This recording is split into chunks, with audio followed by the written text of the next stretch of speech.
And here today, I'm with Dr. Charles Champion, Yeah, good. prominent member of the Memphis community. And we're here to have a brief discussion about men in honor of National Men's Health Week. So, Dr. Champion, at Planned Parenthood Greater Memphis area, we provide free condoms across the community through our condom distribution sites. Could you tell us what you think this program what you think about this program as it relates to men's health?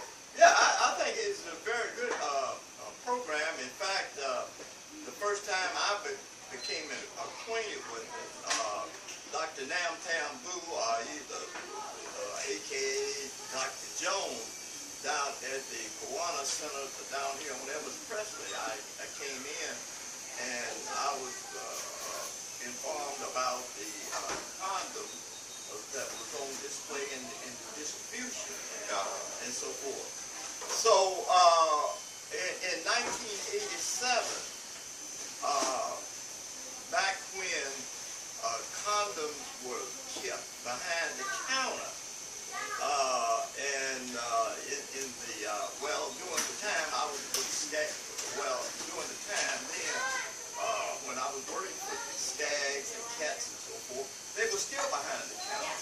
And then in 1925 South 3rd Street, when I went into business for my own self, I was the first pharmacist that I know of that displayed the condoms out on the shelf. So you're really a pioneer in this field anyway. Right, and the commercial appeal, I think it was 1987, wrote an article about this and showed my pictures and so forth. So that was the display that I gave the recipient here of the display. So I think it's a good program, and I go back. Sometimes you begin to think about over your lifespan. Now, I've been a pharmacist now for about 59 years. And as I go back into my childhood, I've had a lot of thoughts about it.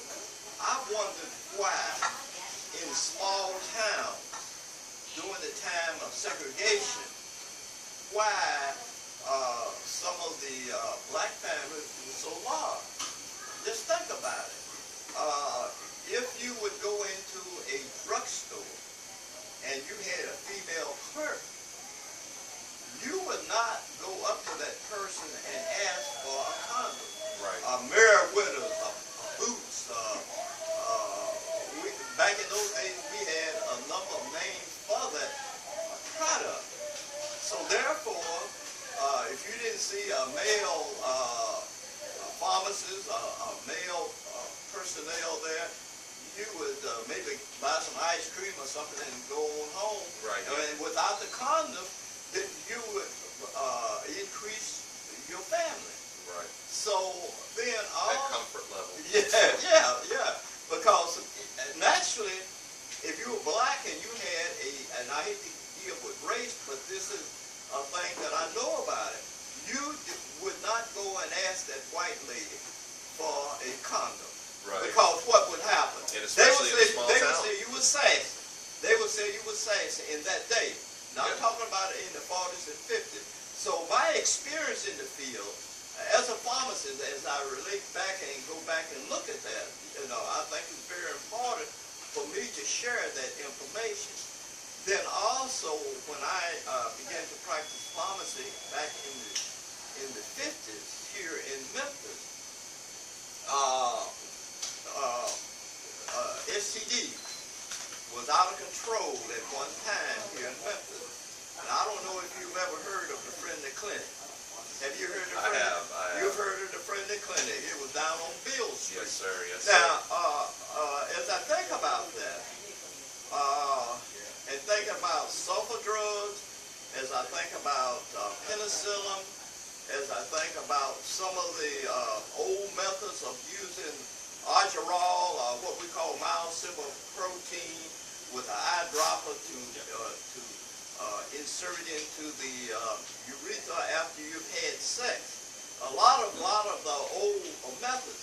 I remember as a child back in Weakley County, in particular in Greenfield, Tennessee, while we had, during this area of segregation, this had to have been between 1930 and 1940.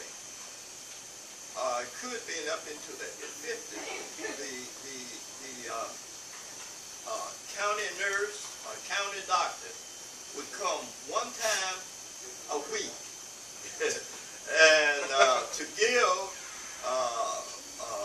medication for gonorrhea and so forth. And I can remember during that time they had to go into the back door of the clinic. And you had citizens that would come and hide in the alley to see who was going into the clinic, because that was That was one of the what else things. is there to talk about Yeah, in a small something town? to talk about in a small town. And so my experience over the years, I think it helps me to be a better pharmacist. So when I counsel patients, to know that.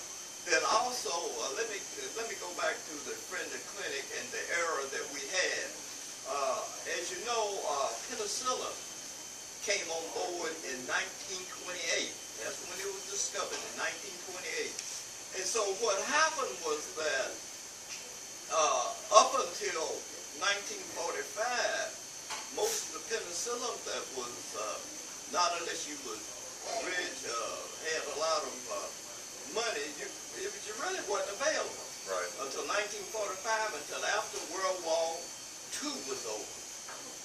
During that time, because of the sulfur drugs that was used, and as I remember now, you used to have to take baking soda with the sulfur drug for it to be picked up by the body, to give it a systemic reaction. So, what happened, we had a major company that I don't want to call the name, but it was in East Tennessee on the border of Virginia. And so they were experimenting with the sulfur drug to make it more available in the body. And so, as you know, they were trying to use propylene glycol a lot of times to make things soluble and to make things more acceptable to the body. But then what happened in this case, the chemists did not know the difference between propylene glycol and ethylene glycol. So they was using ethylene glycol It's not in the exact sulfur. science. And you know do you know of this story?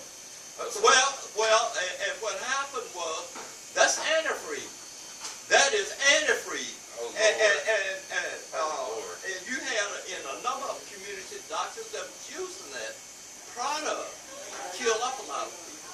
Just so happened, I did not hear of any deaths here in Memphis, but I do know Sherman, Mississippi, and some of the other cities around the country where that happened. And so that was a thing that went on. That was during my lifetime and during the time of my practice. You must have seen a lot being able to live through the the evolution of medicine and the evolution of distribution. Right. It's just an amazing, amazing thing. But on that note, why do you think men in particular fail to go to the doctor? Well, there's a number of reasons. Number one, as we deal with the population that I deal with, the mind goes back, it's a mindset that goes back to, I hate to say slavery, but I'm going to call it like I see it. And there's a lot of mistrust. There's a lot of mistrust. And over the years, I've had a lot of experience. I've had people who come in and want me, and now, it is very hard for me to recommend a physician because I don't really know the reaction of the patient. Right. I've had experience where I recommend a physician that I went to.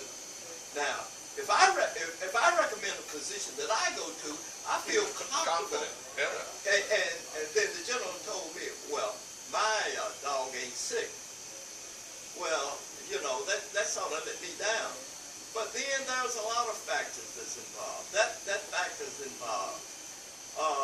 Then, as it comes to male health with prostate infections, STD infections, and so forth, you might have a lot of men is reluctant because of maybe a nagging wife. You might have a problem that deals with their manhood, and then there's a lot of things that they don't want to share. Now I'm A little too self-conscious. right, and then I've had this problem dealing with men. Now, a number of times you may, let's say this. I have to take a DUR with patients that I serve, drug utilization review. That's the same equivalent as taking a history, right? Right. With a physician. Exactly. Okay, then when you get around to asking that person, who is your father, and you don't know your father, that can create a problem. Right. And so therefore, you want to rush out of the emergency room, you want to rush it from the doctor's office. I ain't got time for all of that. Not having any real information. That's right. And then a lot of times we have patients who equate prostate trouble with sexuality, not being able to perform. So what happens? They come in and then I ask them, what is your PSA? They never heard of it. Well, you know, when I'm going to say, well, you know, if I don't know your PSA, how can I really serve you? How can I talk about what's really going on? And many times they say, well, the doctor said it's okay, it's normal, you know. I'm handicapped at that state. With my professional knowledge, how can I deal with a patient like that? Right. So what I'm saying is,